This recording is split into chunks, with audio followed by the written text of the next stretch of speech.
Coming up on Espresso Coffee Talk. What is wrong with you people? This is why the majority of folks won't step a foot in any doorway of any church.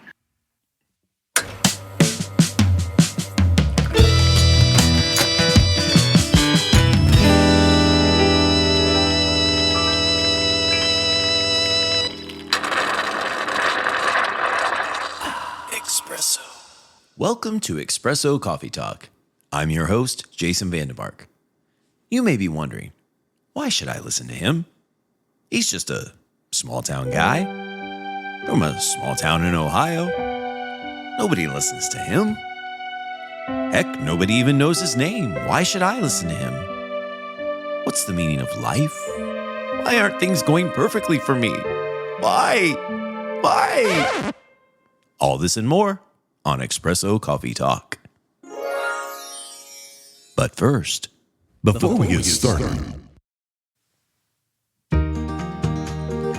do you know the one thing that can rival coffee here at Espresso Coffee Talk is ice cream? And not just any ice cream, only Northwest Ohio's favorite ice cream from D&G's Dairy Bar. And that's right, rated one of the region's best ice cream shops, D&G's is situated in the heart of Ayersville, Ohio, with unique flavors on rotation, such as the local favorite Red Hot Cinnamon, as well as the classics. The possibilities are endless. And don't forget the food. Famous for their pilot burger, they have everything from tenders to tenderloins, topped with great service and a family-friendly environment. Stop by and see the good folks at D&G's Dairy Bar. Open seasonally from spring to fall. D&G's Dairy Bar, home of the pilot burger, serving Ayersville, Ohio since 1978. Stop by and don't forget to mention Espresso Coffee Talk.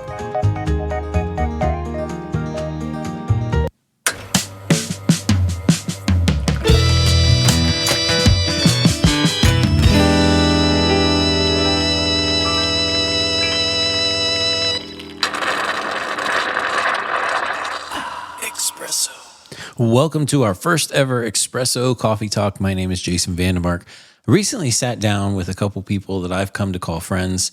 When we talked about just some things that have been going on in our life, some things that have been going on as all three of us have been in ministry, and the idea of navigating through the hurts and some of the things that we've been through, church hurts and ministry hurts and all of that, and just where life has taken us.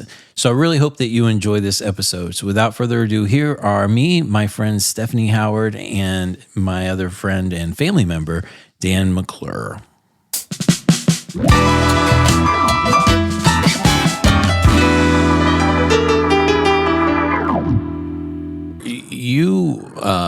You started, when did you get into church work originally?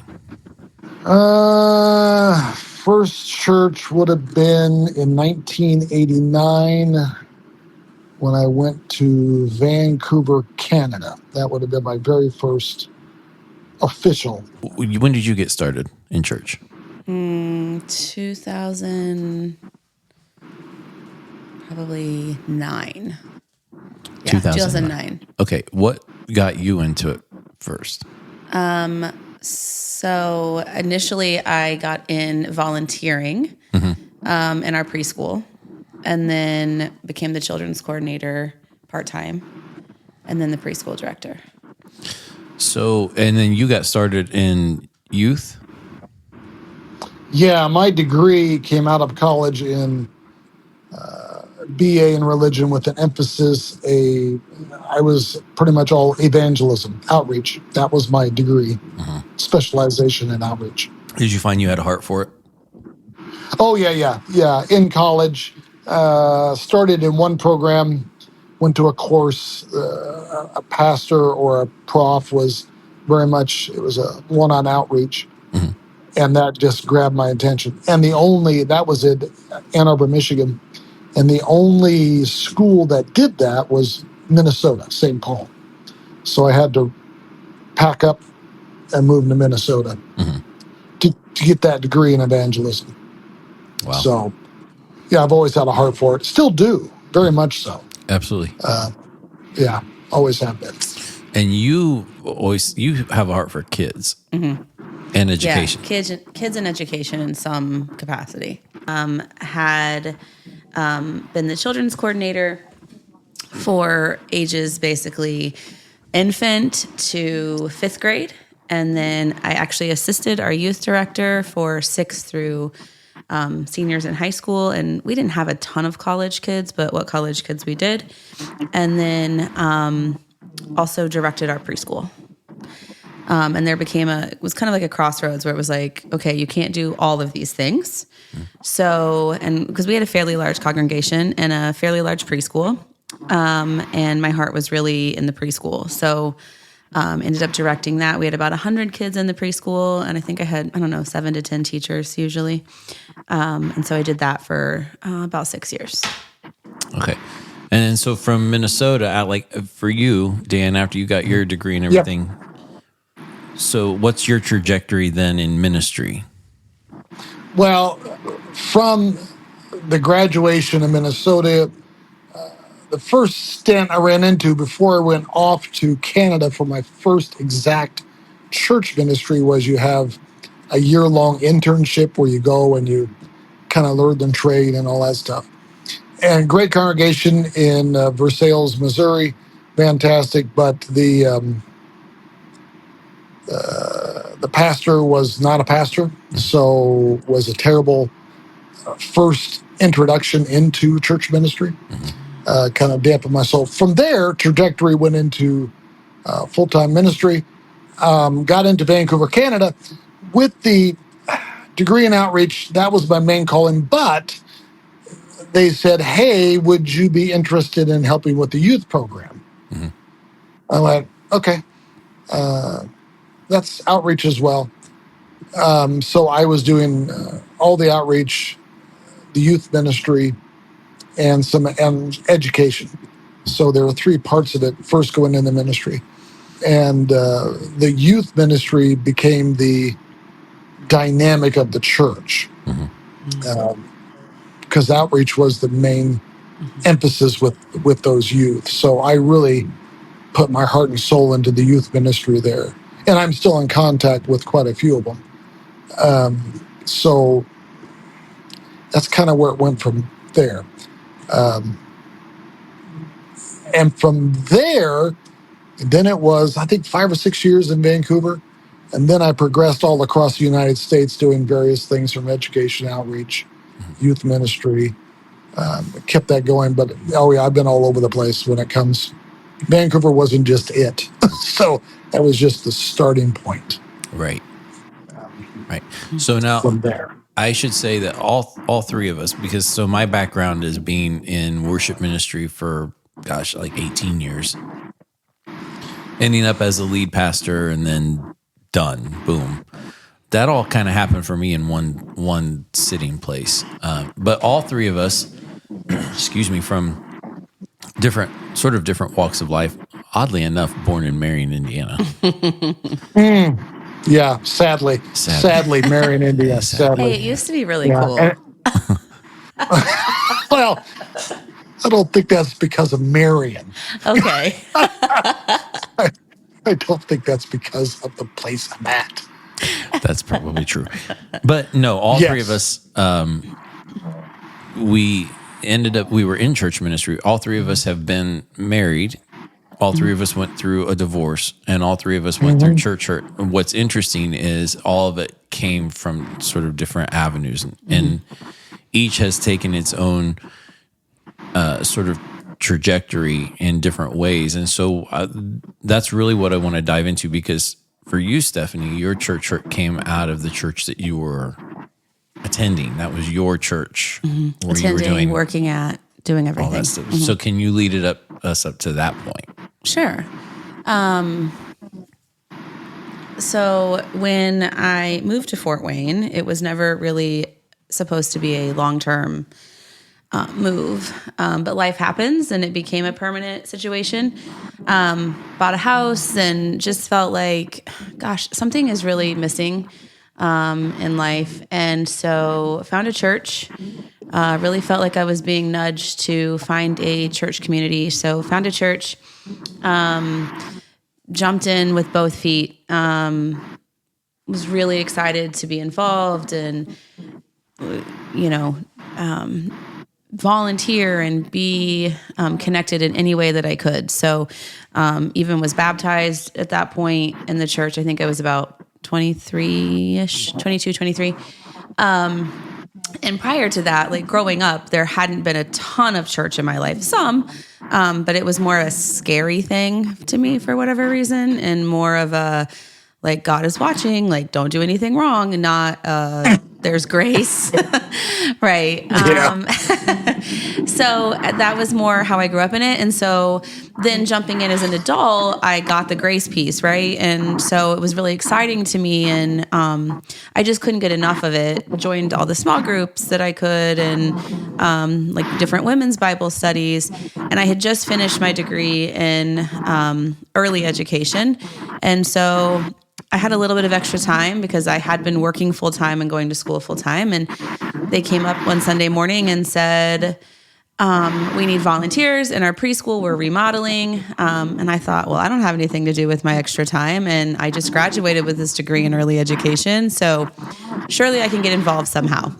So I started helping and just kind of talking to these teachers who were there, which evolved into me volunteering once a week, to the point that I thought I was just kind of showing up on my own randomly. And then if for some reason I didn't show up, they were calling like I had missed work and like, where were you today? We worried about you. And I'm like, oh, I didn't know you expected me every week, but that's kind of what it morphed into. And then from there, our children's coordinator, I think she was having a baby or something and she needed to step away. So it became like, hey, Steph, you know, like we've got this position and it's like about 15 hours a week, 10 to 15 hours. Would you be interested? And if you would, like, please apply. And so it became this whole thing. Like here I am, like pretty new in this faith, at least to that level. And then I'm interviewing with the church council to take over this children's role. And again, it was very exciting. And we had a lot of kids, and the program was set up really well. So I kind of stepped into a well-run program, but then, you know, was able to kind of tweak it to make it my own. And then not long after that,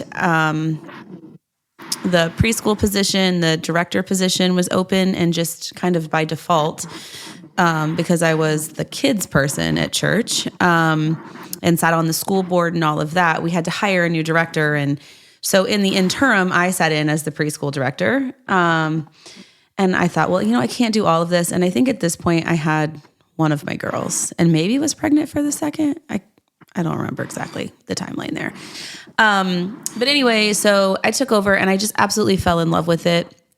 I was like, I can't continue to do the children's ministry piece, assist the youth director, because love him to death, but he was your stereotypical youth director. Like there was stuff everywhere, like not very organized. Like I basically kept his calendar for him. And then also was running the preschool. And so as we started to interview people for this preschool position, I just kept feeling like I was getting this nudge. Like, what are you doing? Why are you not doing this? This is your job. This job was made for you. You were made for this job. So eventually went to the powers that be and said, hey, by the way, just kidding. I am actually interested in this. Can I still apply? And they said, absolutely. Like you've already been doing the job for, I don't know if it was 2, 3, 4, 5 months at that point. And so then it just kind of became mine and I just ran with it. And I, to this day, that has been my very favorite, most fulfilling thing I've ever done. It was really exciting. And I still see so many of these kids. A lot of them are my kids' age or older at this point, and still see them out and about. And that's the hard part about early education, though, is they don't remember me because they were too little, but I remember them for sure. So, Okay, and for you? Mine, when it came, I guess, the church overall, again, my whole emphasis always has been outreach. And so the various stints from Canada to Arkansas to California to Illinois, all the different places I went, my heart was always outreach. Oh, and it still is. the shift as I began to see over the years, as I put my heart and soul into this, was churches overall know what the Great Commission is. They understand it. They don't know how to implement it. And so going to different churches, let them know, here's, especially when it comes to the interview process, and here's what I am. Beginning, most churches, all of them would say, oh, yeah, we're ready to go. But when you actually get down to the nitty gritty and understand the methodology of outreach and what it really is intended to do, churches don't like doing that, because it means you're going to have to change. You're going to have to understand the concept that it isn't the people in your church that matter, is the folks that are hurting on the outside. So as I went to church, ministering and working with youth and all that, you would see this divergence happening about the second or third year, where they would go, oh, so this is what it means to be outreach. We don't want to do that. Mm. And that was, whether it was 6 years, 5 years, 3 years in the church, you would see this morph in the churches going, okay, this is what it's intended to do. This is what Jesus intended us to do. This is what it means to go. It doesn't mean to, it frustrates the bejeebies out of me, and it still does, that the churches back then, even now, it's all, well, you come to us. Mm-hmm. Right. It's not, we're going to go to you. Mm-hmm. So my stint, and I still have it, and I never will drop that, is if you have a heart for people, as we should, you have a heart for the salvation, which you should, it's you go to where they're at. Mm-hmm. So years and years, beating your head against the wall and seeing church after church after, and again, it wasn't the church I was working at. It was at various churches. It's the concept that we'll change to a point, but you actually have to change to become part of who we are. Not we will change and meet you where you're at on your journey. Nope. You've got to catch up where we're at. Mm-hmm. And that's never what, that's why Jesus never, ever said, okay, I'm going to plant myself right here, whether it was Nazareth or Galilee or where it was, and then you come to me. He went. So, and the funny thing is, children's ministry, youth ministry, the youth and children, they get it. Mm-hmm. And that's why Jesus said, you've got to come to me as a child, because they get it. There's no barriers. There's no limitations. It's go say hello, go tell them you love that person, and they'll do it. Adults, not so much. And it gets very frustrating, and still does, that the church just thinks, well, if we do the sound system, if we have the right pastor, if we have this is what outreach is. And it's not. And so beating your head against the wall continuously, it just got to the point of burnout, where I can't continue to do this because they don't want to go anywhere. And when it came to the last straw, that we can get into, when I saw the true heart of at least the church I was working for, but most of them, it's just they don't. People are very routine. Humans are based that way. We're routine-based kind of beings the way we are. And trying to change a routine is very hard to do. Mm-hmm. And the only way you're going to change a routine is the person has to want to change it. And most don't. Right. And in the church, they're stuck in a rut. And they still are. My belief, they're still stuck in a rut. They're still based on their routine. And they have to want to change it. But I would say, and again, I'm classifying, a good 90%. Now, they're playing the game. They're playing the church game, and they love it. And it's good for them, but it's not good for anybody else that's not part of that community. Yeah. organization. Right. Mm-hmm. Right. So that's kind of the nutshell of kind of where I am, still struggling with it, and I always will, Mm-hmm. because Jesus isn't going to come back and say, "Oh, you went to that church. Oh, great. You were with that group of people. Great." It ain't going to fly. So In Marion, I think a Indiana. lot of in Marion, Indiana, and I believe a lot of church-going folks are going to be shocked in the end there. So, but that's my opinion on that one. So, Okay, so for me, I never. Did you want youth ministry? well, I didn't mind doing it. It was just kind of thrown in every church that I went to. Had, of course, youth ministry back then was a huge proponent. And so it was a natural avenue for outreach because it is from children to preteen to teen to adults. Right. So it was kind of thrown in as here, you're going to do both. It's like, okay. And then eventually I got into the education part of it where I was education, youth, and outreach. So not originally, but yeah, when I first went in, it was just kind of what you did. So you become a jack of all trades. Right. And you didn't. Not a, No, I mean, working in ministry was never even on my radar. right. I mean, education was always something that I enjoyed and wanted to do. And even when I tried to trick myself into thinking that wasn't the case, I still ended up going to school for education. But no, ministry was never on my radar. Right. And so I never wanted lead pastor. And I think Dan, you and I have talked about that too. It's just not. That's just not something I ever envisioned for myself. And yet, No. Yeah, through our various conversations, no, it just kind of got, it's like the youth ministry kind of gets thrown in your lap. You're kind of going, okay. yeah, what do I do with this? Right. Yeah, this is a new avenue. Do I take up this avenue? Do I walk down this street or what do I do? Right. So these things get thrown into us. And then now all of a sudden, we see the things going on in the church, the things that need improvement and whatever else. But then now all of a sudden the personal stuff happens in our lives.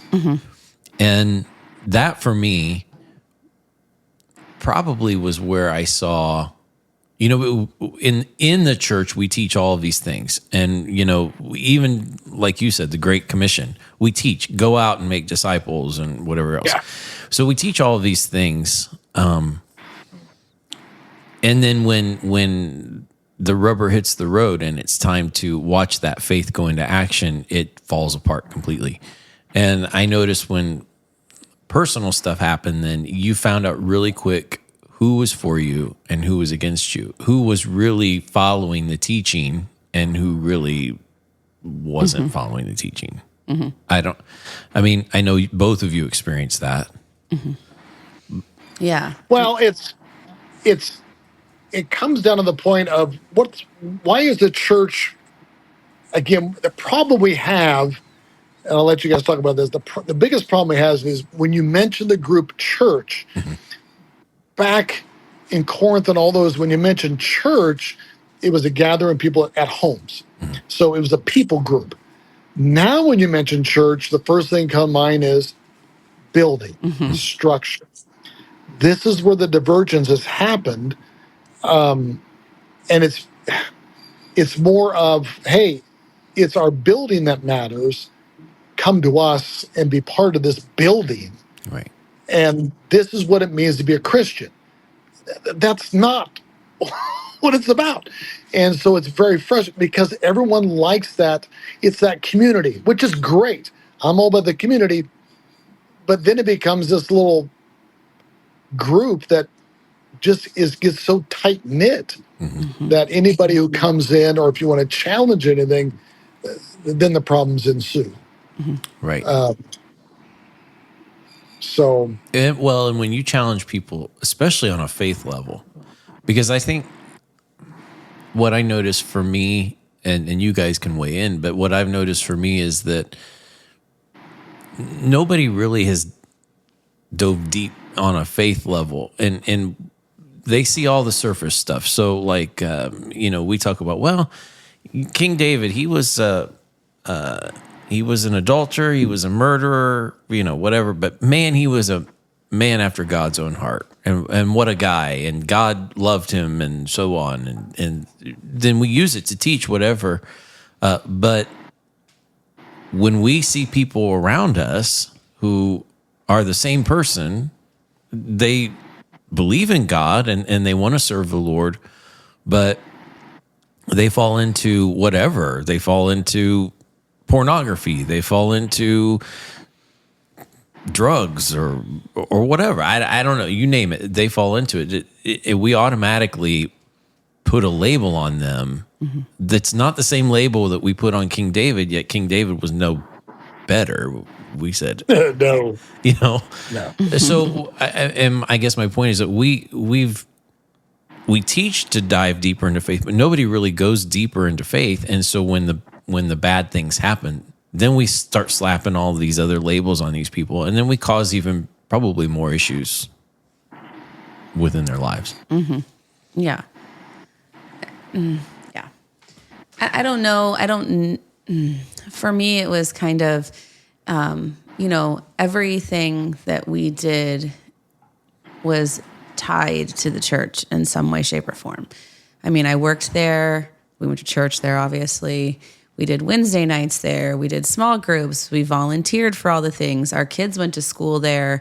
I mean, there was a point where I'm not sure if my kids knew what the difference between home and church was, Right. because we were there all the time. And then when things kind of started to unravel on a personal level, I mean, all of our friends, and like I said, that was our entire community. So then when things started to unravel, it was like these people who we had entrusted with everything all of a sudden kind of stepped back, like, whoa, that's not what I want to be a part of. I mean, there were some who stepped in and probably stepped in too far, and probably did more damage with things that were said and done. But for the most part, it kind of became like hands off. Like I can probably at this point in my life tell you a handful of people that I talk to from that period in my life. And when I say talk to them, it's mostly in passing. If I see them at the store, we can still be Right. friendly. But all these people who had been so important in our lives and who we were counting on as like a support system in our family, they're not there anymore. Right. So And you notice that too a little bit, I think, Dan. Yeah, you notice that the problem, one of the major problems, is standards. When you're in that leadership, and to a point I agree, to a point I do not. The church almost believes you're infallible. You can't make any mistakes, and they put you on this pedestal or this shelf that you can't do anything wrong. And if you do, immediately the rumor mill goes nuts. I learned a lot of things about myself. I didn't. I didn't know. And some of it's good and some of it's pretty bad. Right. But and the friends you think you have turn out not to be the friends you want. Right. Because then what happens is that true nature comes out. So that standard it is a shocker on the amount of standards that the church puts. Like, again, we are infallible. We can't make any mistakes. And if you do, well, then you just need to leave or quit. But I'm more shocked by the fact of Christians and they know this, that rumors are the worst in church groups. And that's one of the things the Bible goes against, gossip, rumors. But it's amazing how hurtful and spiteful church people can be. I'm not saying people on the outside of it, but the one glowing beacon of why Jesus came was be different, stand out, don't follow the crowd, love those around you no matter what, because you're no better than they are. So look at yourself first before you actually begin to judge and hold a different standard. But churches haven't learned that. And I keep hearing this after church after church. My wife's involved in one, and these little petty, I just want to walk in and you just want to walk in and grab them and say, what is wrong with you people? This is why the majority of folks won't step a foot in any doorway of any church because of the way you're acting. Why? I get this in the world on its own. Why would I want to go to a place that advertises love and forgiveness when you can't even do that yourself? So yeah, walking down that path, mine great divergence and the hole I stepped in, there was, you could kind of find out was at the end, being in Illinois, finding out that this pastor there was a destroyer of churches and of ministry leaders, and being warned all along the way, then finding out the district knew all about it. They just kept passing them church to church, and their thing was, well, we know about it, but you need to leave. Because how dare I stir it up? How dare I go against a pastor? So it's better you just leave. Then I knew, all right, I'm done. I have no desire in being in this realm of just mistrust. And then the second part was when the divorce did happen, all the church folks who I got blacklisted, Right. completely, got excommunicated from my church, totally disbanded from everything. All the friends I had known throughout the years, no one talks to me anymore. It's just like, so you make one wrong, and even if it's not a wrong, it was the right choice, as tough as it was. Everyone looks at the one side of the coin and will never flip it over and look at the other side. No one ever came to me and said, what's your story? And how did this affect you? Yeah, never got that. Right. But, and it's just, and that happens all the time. Yes. And it should not happen in the world at all. So,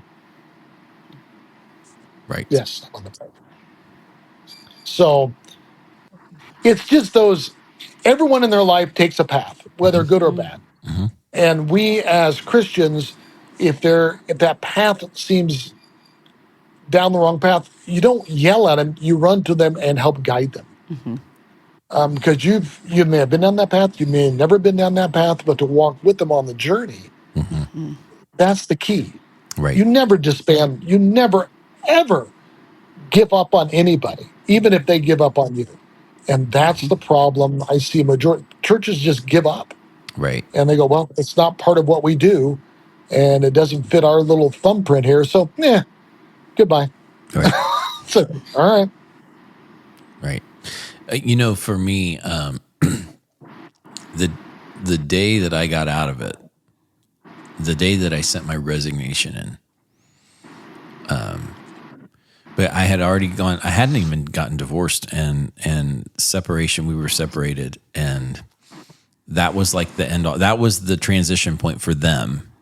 And so got the phone call, and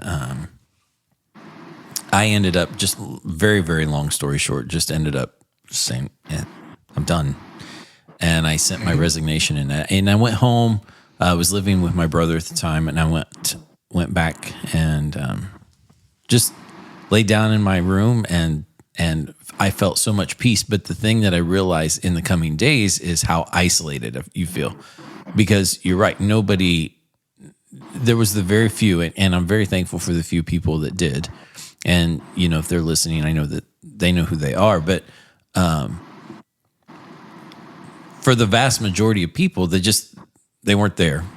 And because of all the other information that went out and misinformation and whatever, I became the bad guy. And, the whole story wasn't there. And so church just didn't, in my mind, I guess for me, it didn't do its job, in the sense that it just, like you said, that nobody came, nobody was there, nobody's going, okay, yeah, we don't agree with you even. we don't agree with what you're doing, but not say screw you and move on, but to go, okay, we need to.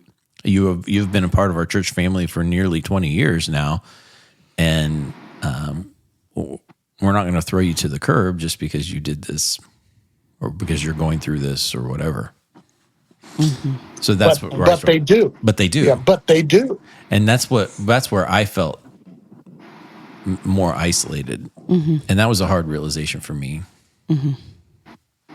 But Yeah. I don't know. Yeah. You kind of did.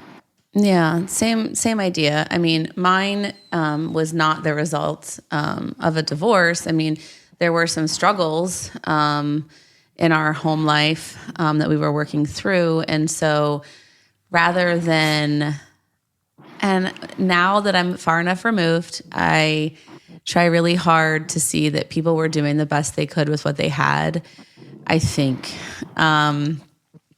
But there was some pot stirring going that was not beneficial, and that was actually hindering progress in my home life, as opposed to helping it. And so then there were some serious struggles there that we had to work through. And that's, I decided to remove myself, because of what was happening. And, I felt like if there was any chance at all that I was going to be able to mend, or we were going to be able to recover from what was happening, that I needed to kind of step away. I also reached that point of just being burnt out as well. I threw myself into it more than probably I ever should have. And I joked and was telling Jason, I remember sitting at my desk 3 weeks after I had my youngest child, and she was sitting in her car seat on my desk because it was time for school to go back. And I had her in August, and school started in September, and this was my job, and this is what I needed to do. And I was serving people, and this is how I was going to do it. And so I really didn't set those boundaries. And so then when things did get tough, I had to decide I've got to move myself out of this position, because, like I said, there were people who had opinions on things that they didn't have the full story on, or all the information, and they were going between parties, and it just created this toxic situation. And so then, because all of our friends and everything we did were involved, or were all consumed there, it became very isolated, and it became a thing where I heard so many things about myself that I never knew I had done or were true, and that just simply weren't. That then when I became like paralyzed in fear of, I can't go out in our small community because who am I going to run into, and what are they going to say to me, and what do they think of me? And I'm like, that should not be how you feel about your church community or your church family. But I mean, and then we tried to go back even after I had left the position, and it was like people looked through me like I was a ghost. Like I had been such an integral part of this, and they had been such an integral part of my life and our lives and our kids' lives, that then for them to look through us like we weren't there, or like to see people like start the whisper. And it was like, we are literally in church. We are sitting in the building. We're not even outside in public someplace, and I cannot believe that this is happening. And so I think I made it one time before I just was like, I can't do this. And so we just completely removed ourselves from the community. And I mean, we still lived in that small community, but removed ourselves from that church community. And it's taken until, I don't know, a couple of years ago for me to even really feel okay and proud of what I actually did accomplish. I accomplished a lot of really great things there. But for the longest time, the hurt was so big that I felt so ashamed about stuff that maybe I shouldn't have even felt ashamed about. But there was just so much hurt that I couldn't be proud of what we had accomplished and the families we had reached. And I mean, even just about 6 months ago, I had a family come up to me, or a mom, and she said, I was out at a work function, and she said, oh, I know Stephanie from the preschool. My kids came to the preschool, and that's why we are still connected to the church to this day. And that was like, okay, I can be, this was what I was trying to achieve. This is what was achieved. So nobody can take that, like that was the whole goal, was to get people connected and involved and to know Jesus. And so now I feel like I'm at a place where I can be okay with it all. But it took a long time, because I think that was probably 8 years ago at this point, 8 or 9 years ago. So it took a long time. It took a long time. So from that point on, so after church stuff was done, you went to the funeral home next. Was that your next move? Yeah, well, from the church, exited out, came back home to Marion. Never thought I'd be back to Marion. Once you exit the church, it's like, all right, I've done this all my life. What do I do now? From there, actually, I went into the newspaper online. I'm kind of a techie kind of guy, and did the online advertising for the first thing I'd ever done it. From that lasted until they got bought out, about 4 years. Then I went into the funeral home business and was there for about 12 years. And the interesting thing was I did more ministry other than youth. And my heart, I'm with Stephanie there. You still, when you hear those youth and see the little glimmer of the hope you give to them, and it comes back, it makes everything, you're going, I did something. It wasn't just me, but Right. the teachings and the love I gave did something. So it wasn't a wasted years. Right. Like it wasn't in You- vain. Like it actually had a purpose. yeah. You see that purpose, and you can see. You wonder sometimes, did I do anything? And you're so yeah. But then entering into the funeral business and helping folks with their pre-planning and watching folks at the worst time of their lives, Right. when they're having to lay to rest a husband, a wife, a son, a daughter, a child. And what are you going to tell them? So you just sit there and go, all I can do is love these guys the best I can.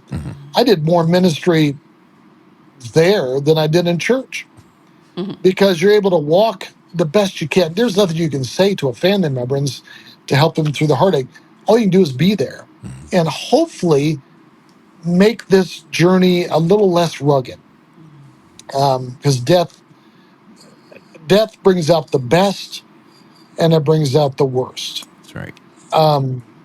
And you meet all these folks, and I still see them. Hey, you help me with my husband, you help me with this, help me with that. So when I walked out of church, did that for 12 years. But again, at a cost. Same thing at church work. You give you give your heart and soul, and it's not a ministry. They almost turn it into a business. And it's almost like, well, you got to work. And I burned out like you. I burned out because it was, they think it's 24/7. Well, I hope church workers listen to this, because ministry is 24/7, but you have to take care of yourself or it will eat you alive.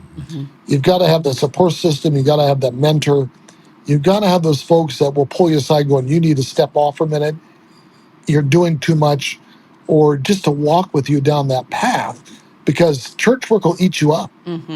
Because you think I'm indispensable. If I'm not there, it's part of that ego. We all have it. But it will just eat you up, and people will just allow you to get eaten up. If you want to be in something, sure, yeah, we need you. And if you don't take the time and the mental breaks, it'll destroy you.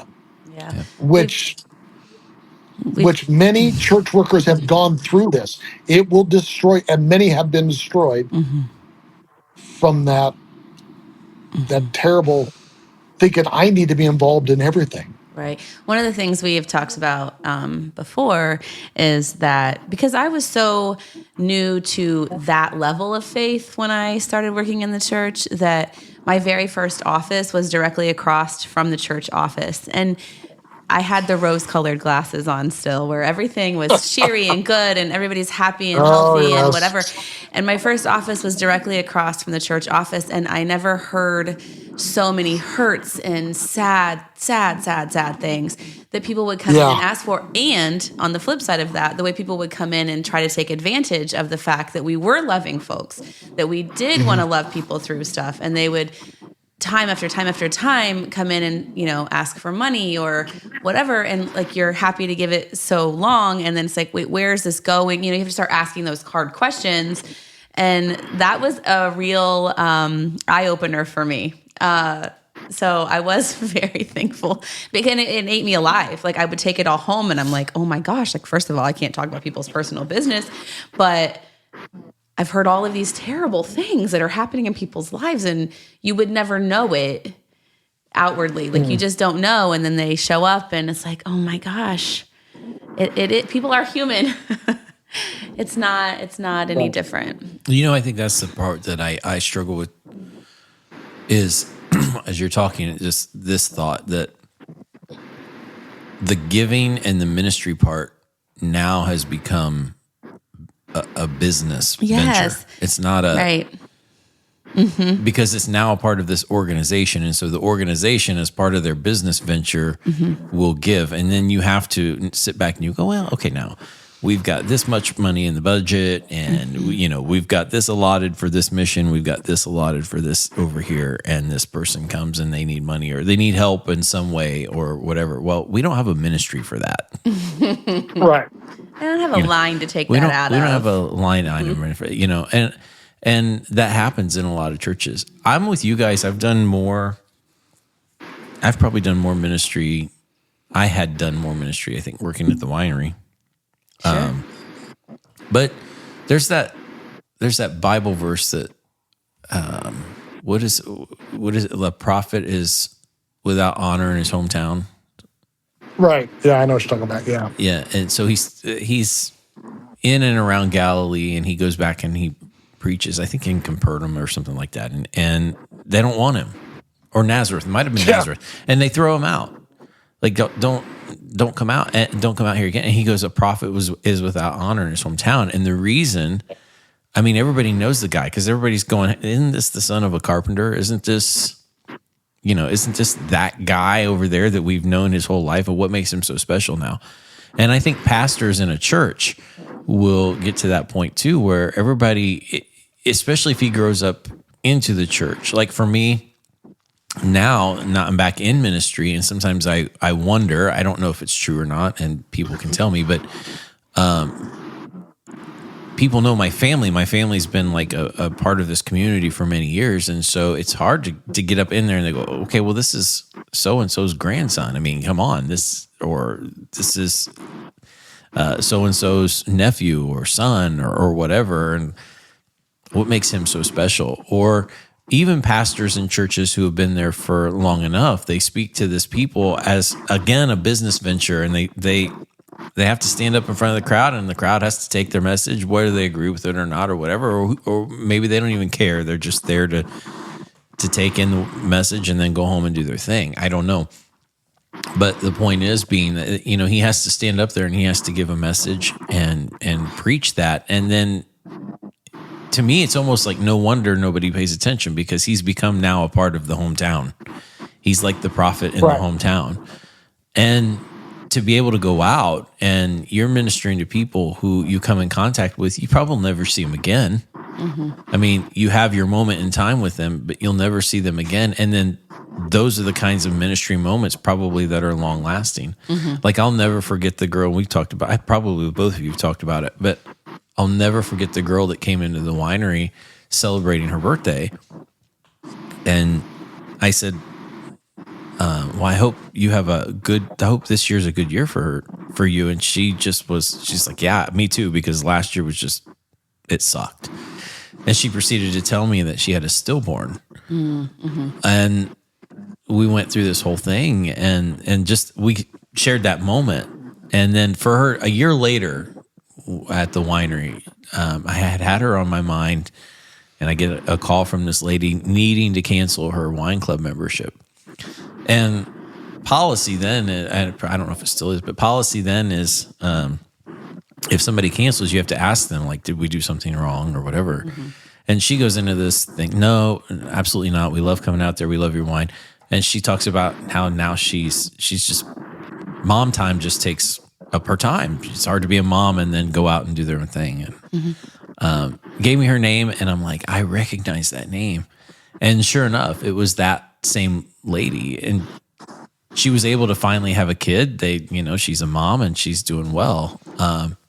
But to remember those moments and to have that moment of ministry, I won't forget those moments. I don't think. I mean, I can sit up and I can go, well, I preached to 100 people this week. I don't know if it stuck. I don't know. Well, the sad part is when I have not found a church ministry. I just get in, I get too angry, I get too frustrated. The politics behind it kind of frustrates the bejeebies out of me. But the key is to get everyone out of that comfort zone of what you're used to doing. It's amazing how many folks, they'll say, oh, the church is so good because the pastor has such wonderful sermons. I'm going, so that's why you go, is because this person gives you what you want to hear, which just makes my brain go, that's why you're going? The one challenge I gave, and again, part of this goes down to everyone needs to be challenged, and you need to everyone, church leaders especially, you need to get challenged, get out of my comfort zone. And one of the things when I was in California that I did was small groups, because that's originally what the First Century Church was. It was really just home groups. That's all it was. Sure, they went to the synagogues on Saturdays. If you were Jewish, Gentiles, no. But I challenged that church, okay, we're going to do small groups. And in these small groups, you can have 2 or 3 church folks. All the rest of them have to be either someone who has been hurt in the church, not part of the church, or who are totally non-believers. Because it's going to push you. Because they're going to ask you questions you've never thought of. So they're going to push you way out of your comfort zone, and probably you're not going to have the answers. So we instigated that. The sad part is at the end of the three or four small groups, we only had one group. All the rest of them went back to the church crowds. Why? Because it's their comfort zone. All the people in there were church people. And it's like, and it's nothing special about me, but I'm the one who instigated it. It's like, no. The folks I had in my small group was 2 folks had been in church in probably 10 years because they were hurt.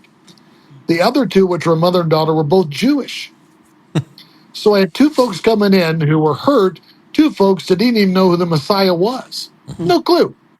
They knew somewhat of the Old Testament, but nothing of the New Testament.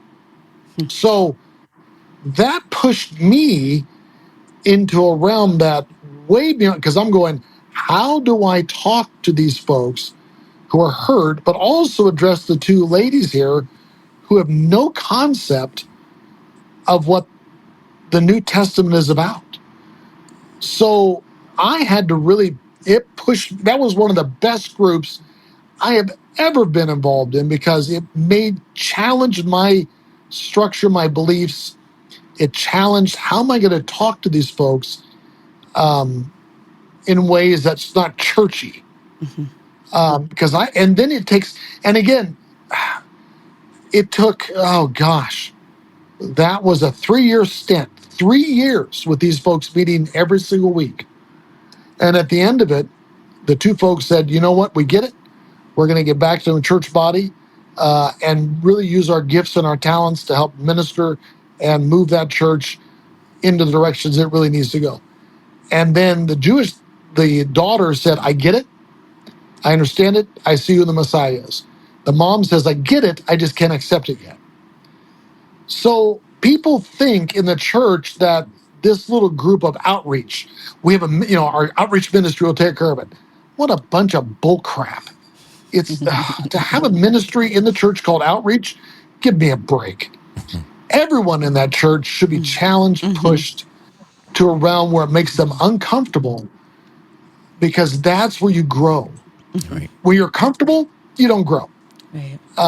Things grow when you're pushed into a realm of uncertainty, because you're going to have to push yourself. How do I get through this? Either you quit or you move through it. And that's where the frustration for me in church work is everyone's comfortable. And what causes the the animosity in there is the money, the building, backfighting. And again, I always challenge the churches that I can pretty much tell you any church who's growing in the word, because I can see the amount of folks coming in who weren't part of a church. Most outreach, most church people flip flop from church to church. They're not, they call it outreach. Well, we've got 20 new members. Of those 20 new members, how many came from a different church? 20. All right, then that's not outreach. That's just, you're skipping from church to church. So to look at the roles and say how many people came in who did not believe whatsoever, who were hurt in church, hasn't been in church for 20 some odd years or less, whatever it may be. How many of those folks came in? That's where the church is. It's, well, we're growing. No, you're just, you're you're reducing the size of one church down the street, and your numbers are growing while their numbers are dropping. Right. It's a load of crock. But that's what they say outreach is. No, it's not. It's pushing yourself and spending a lot of time with people one-on-one. And that takes time. It does. So it takes a lot of your effort. So if hopefully some church workers will listen to this, because if they do, my challenge is you need to get out from the walls of that church. Go down that road and get to know those neighbors who aren't involved in any ministry whatsoever, have not been in church, who are struggling with stuff, and spend the time needed with those people. That's outreach. Right. Get out from the four walls you're under. Yeah. And also not for the purpose of bringing them into the four walls. No, this isn't. Right. This isn't. This realm of. I always tell folks the worst question you can ever ask anybody, and Jason, I've told you this. The worst question they think. Well, I'm gonna. When he gets into the discussion of outreach, never ever start. The first question is, where do you go to church? Right. That is the worst question, because if they've had a bad relationship with the church, you've just closed them out. Right. Right. Yeah. That ends the conversation in a second. And because if they've been hurt, they're going, I'm not going to talk about it. So, and usually that's where it's at. Where do you go to church? Well, why don't you come to ours? That's not outreach. That's just an invitation. That's not outreach. Right. So, Right. Yeah, the one-on-one is perfect. And for the sake of the spiritual, not not some advertisement for your church campaign. no, because you've got to go back to the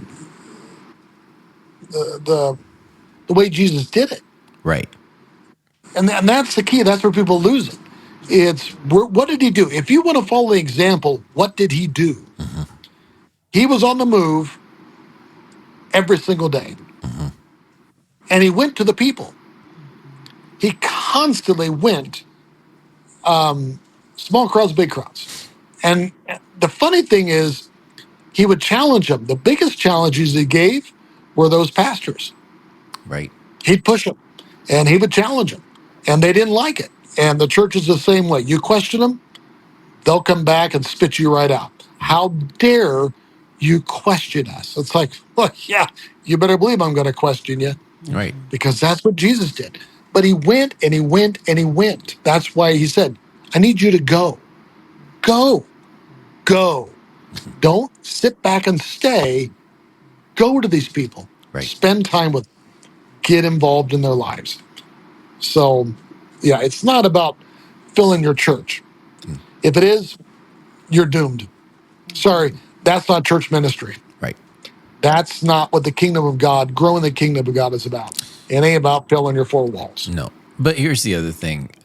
The flip side of that coin is when you spend one-on-one time with somebody, I mean, if they see you as a spiritual mentor in some way, shape, or form, there's a likelihood, and not necessarily a high probability, but there is a likelihood they're going to go, "Hey, where do you go to church? Where, what's shaking with you?" Yeah. Because I want to go. You're I want obviously what you've learning got. things. I want to be where you're at. I want to be with people who are growing like you're growing. Yeah, who aren't afraid of asking questions. And also, when it comes to outreach, the biggest thing you can do is if someone says, asks a question or gets into this and you don't know, Right. you tell them, I don't know, Yeah. but I'll find out. You aren't the Mr. Know-it-all. And a lot of pastors think, I'm the know-it-all. It's like, no, you're not. And I'll challenge you on that. Just because you can spout, memorize, and spout out scripture passages doesn't mean you know everything. Right. But if you don't know, you say, I don't know that. But let me see if I can do some research and find out. Right. And having that, it's really having that heart. And you're right, Jason. If you have a heart to a person, they're going to wonder. They're really going to wonder, where do you go? Right.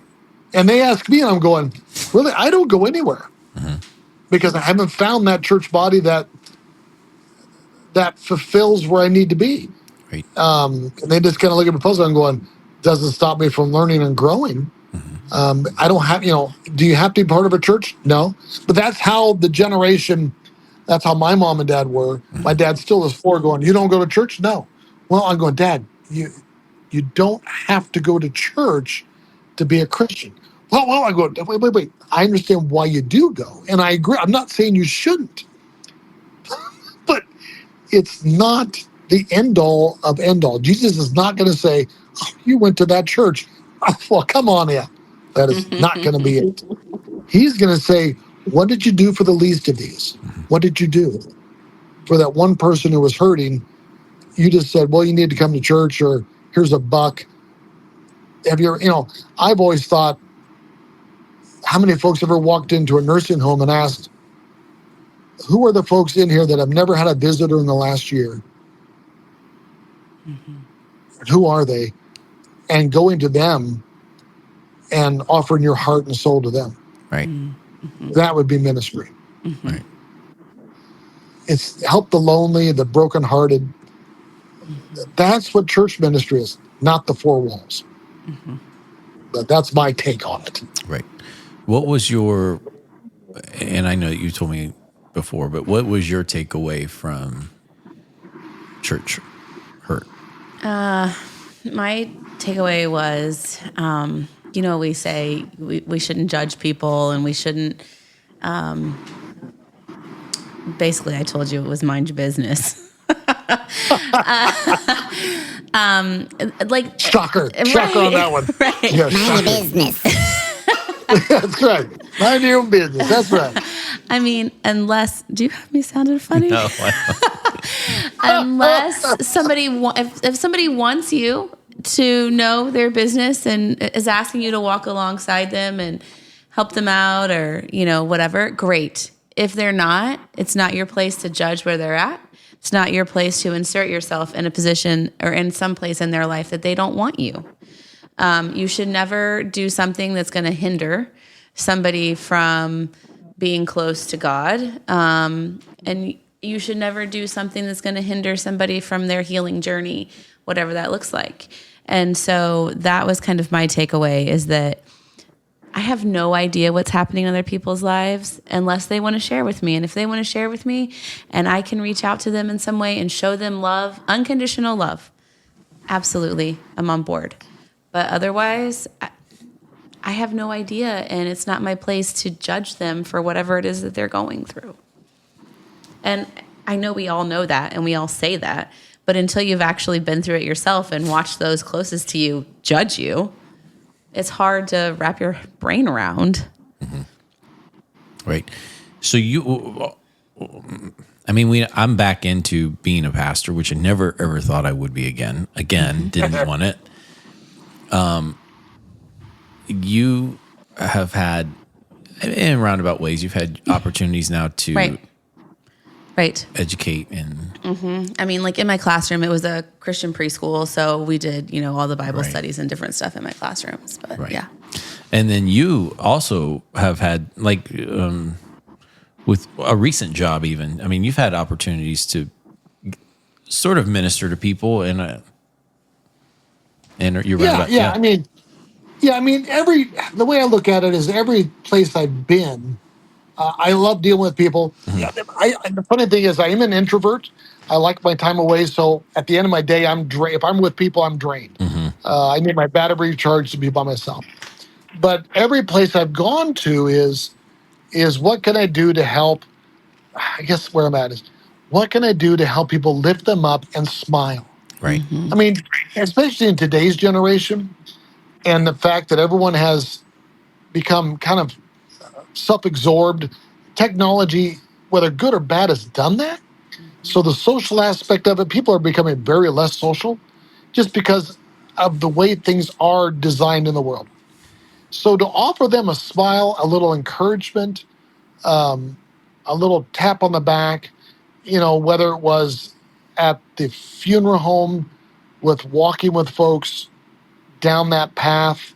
You usually only do it maybe once, maybe twice a year. I mean, in your lifetime, a year, hopefully not a year, but once or twice in your lifetime, to walk with them and guide them through that the best you can and be that support.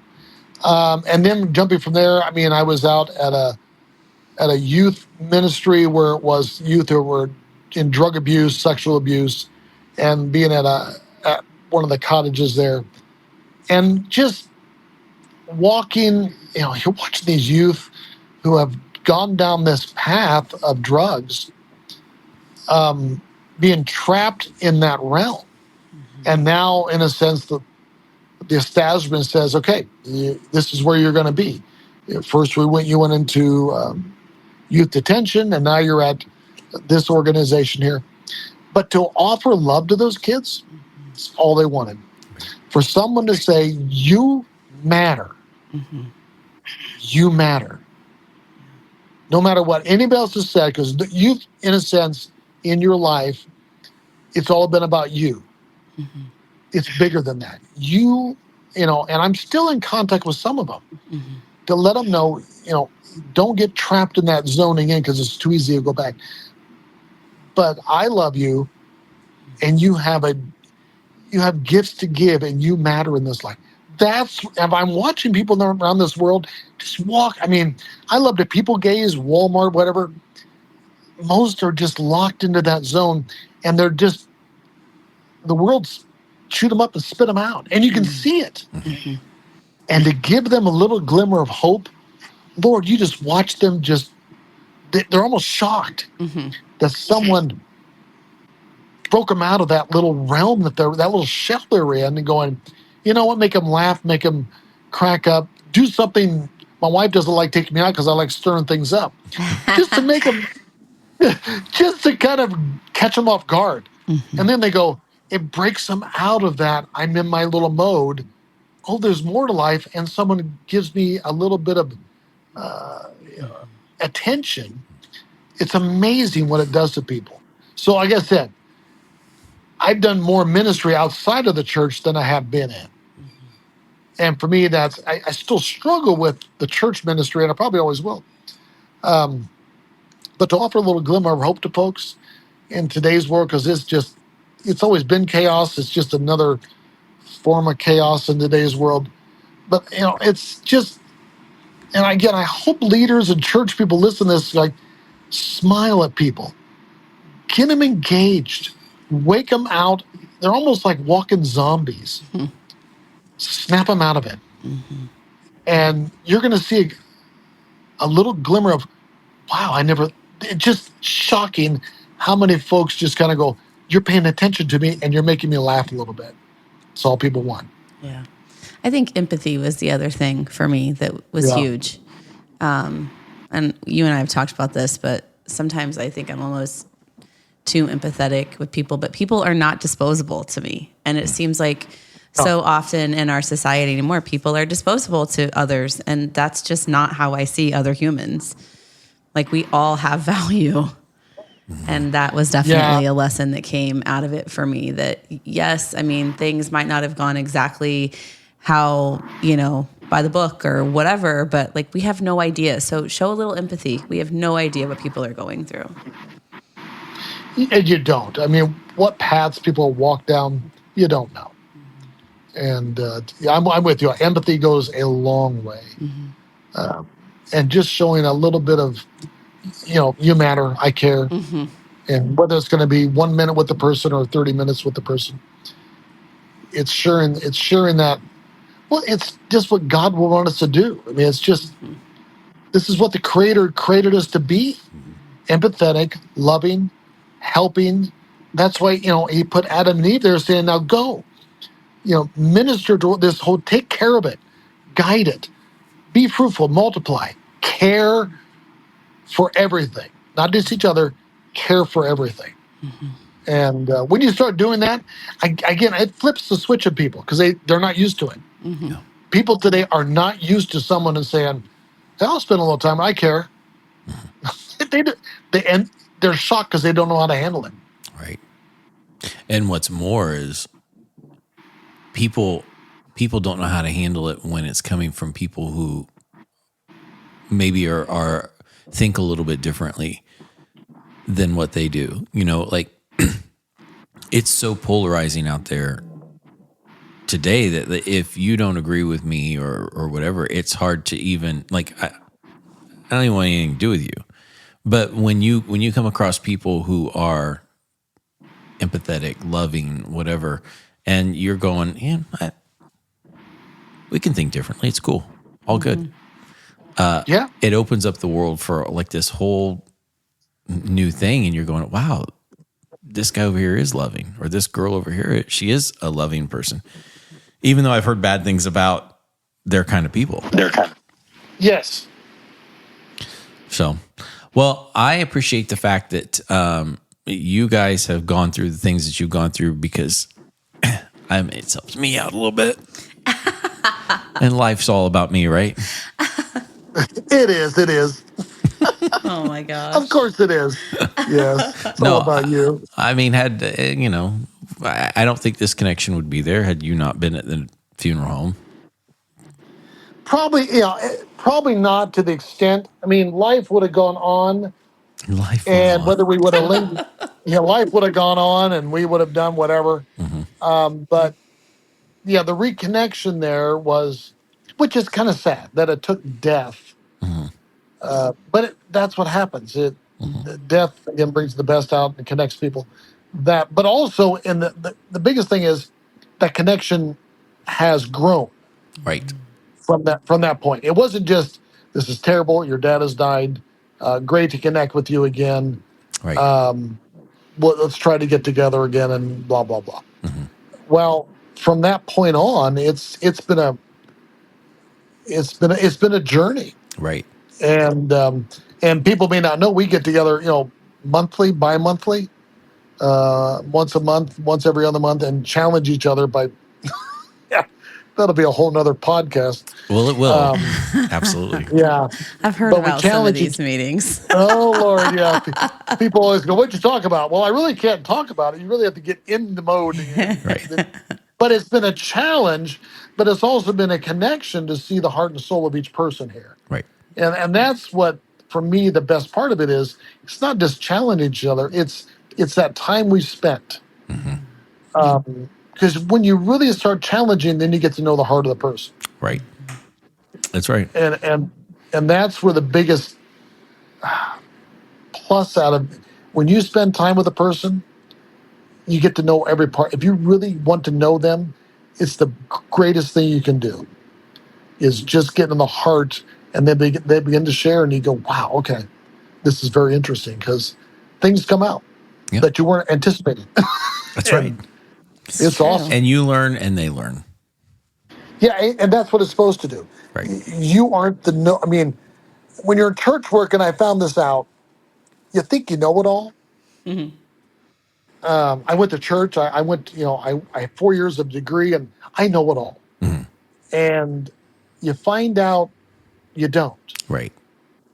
And I remember in California, several couples going through major issues.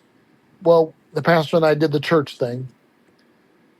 And after I got out, I called those families back and apologized because it was wrong what I did. It wasn't anything special about me, but it's taking that personal approach going, I don't know everything and I make mistakes along the way.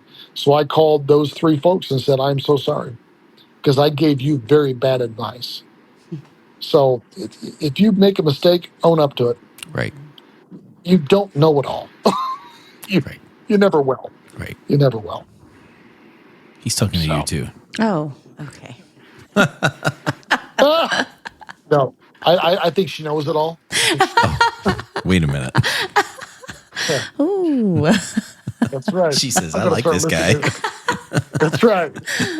I think she should run the podcast. Yeah. Who's the sidekick now? Who's the sidekick now? Who's become the Batman now? Right. I'm Batman. I'm Batman. Ooh, wait. I can do this. Hang on. Oh, jeez. Yeah, it's like Batman with gas. All right. I'm going to wrap up this podcast. I do thank both of you for coming on today and talking about it and for being vulnerable with me and with people who are listening. And any final thoughts? Final thoughts. I would say for folks in the church, step out of your comfort zone. Mm-hmm. It ain't about the 4 walls. Mm-hmm. And about the church leaders is you don't know it all. And you also need to step out and challenge yourself and look beyond that office wall that's there. Because there's a lot of people in your church that are hurting. Yeah. But also pick up the phone and notice those folks that haven't been around for about 6-7 years. Give them a call. Mm-hmm.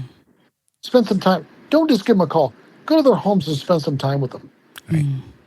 Because that's going to truly minister to them and to you. Pick up you have a list. You know those folks haven't been around for ages. Mm-hmm. Give them a call.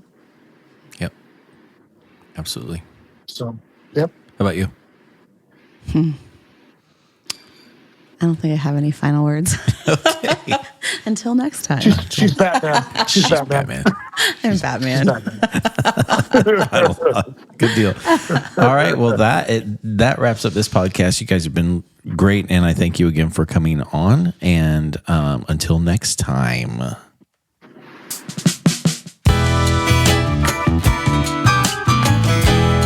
This has been Espresso Coffee Talk.